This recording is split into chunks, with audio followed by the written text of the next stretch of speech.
ৰাইজ আপোনালোকে কেতিয়াও নাভাবিব যে এইখন হস্পিটেল কমল সিং নাৰ্জাৰী দিছে। কমল সিং নাৰ্জাৰী কেতিয়াও আমাক হস্পিটেল দিয়া নাই। তেওঁ বৰঞ্চ এইখন হস্পিটেল ইয়াৰ পৰা উঠাই লৈ যোৱাৰ কাৰণে বহুত চেষ্টা কৰিছিল। কিন্তু তো শ্ৰদ্ধাৰ ৰাইজ, এইবুলি আপোনালোকৰ ওচৰত এটা কথা লৈ আহিব যে BPF দলত UDF আছে, কংগ্ৰেছ আছে, য'ত নেকি বদৰুদ্দিন আজমল আছে, এই দলত আপোনালোকৰ বহুমূলীয়া ভোটটো প্ৰদান কৰক। এই কথা শ্ৰদ্ধাৰ ৰাইজ আপোনালোকে ভুল নাযাব। এই যে BPF আৰু UDF আৰু কংগ্ৰেছ, যিটো সময়ত BPF আৰু কংগ্ৰেছৰ অসমত দিছপুৰৰ চৰকাৰ আছিলে, সবতকৈ মাইনৰিটি মানুহ এই BTC অঞ্চলত আমাৰ বেছি ক্ষতি হৈছিলে। আপোনালোকৰ মনত আছেনে নাই?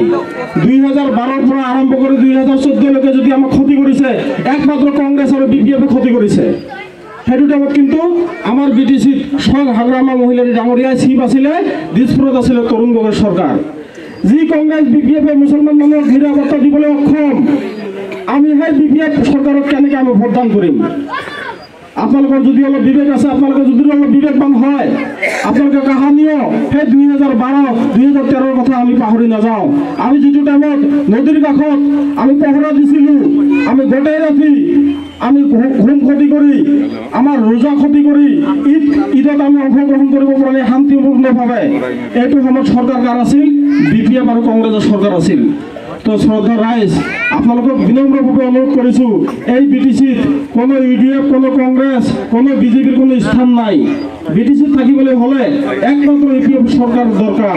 UPF চৰকাৰ দৰকাৰ কি কাৰণত? এই দলৰ মুখেদি কোৱা কথা আৰু কামৰ মাজত 100% মিল আছে।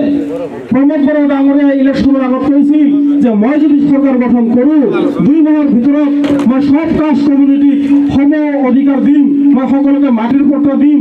যিসকল মানুহৰ মাটি নাই, যিসকলে খাস মাটিত বসবাস কৰি আছে, আমি অলপক মাটিৰ পট্টা দিম। কিন্তু প্ৰমোদ বৰা চৰকাৰে 2 মাহ চৰকাৰ বহাৰ লগে লগে আমাৰ মানুহক মাটিৰ পট্টা দি আৰম্ভ কাম কৰিছে। আপোনালোকে নিশ্চয় দেখিছে, আমাৰ মাইনৰিটিৰ ফালৰ পৰা বহুত মানুহ ইতিমধ্যে মাটিৰ পট্টা পাবলৈ সক্ষম হৈছে। এই কাম একমাত্ৰ প্ৰমোদ বৰাৰ দ্বাৰাহে সম্ভৱ হৈছে। কিন্তু BPF চৰকাৰে 15 বছৰ থকাৰ পিছতো আমাৰ মাটিৰ কোনো ধৰণৰ কাম কৰা নাই। পট্টাটো দূৰৰে কথা, বাপৰ নামত থকা মাটি বেটাৰ নামত নামজাৰি কৰিবলৈ দিয়া নাই। কোনো ধৰণৰ মাটিত হস্তক্ষেপ কৰিবলৈ আমাক সুবিধা দিয়া হোৱা নাছিল। তো প্ৰমোদ বৰা চৰকাৰ অহাৰ পিছত আমি এইখিনি পাবলৈ সক্ষম হৈছোঁ। বিগত দিনত পৰ্যায়ক্ৰমে আমাৰ মাইনৰিটি অঞ্চলত যিসমূহ সমস্যা আছে, সকলোবিলাক সমস্যা নিশ্চয় সমাধান হ'ব বুলি আশা কৰিছোঁ। আৰু আগন্তুক 6 তাৰিখে যিটো ভোট হ'বলৈ গৈ আছে, নিশ্চয় ৰাতিপুৱা 7টা বজাৰ পৰা আমাৰ ভোটদান প্ৰক্ৰিয়া আৰম্ভ হ'ব।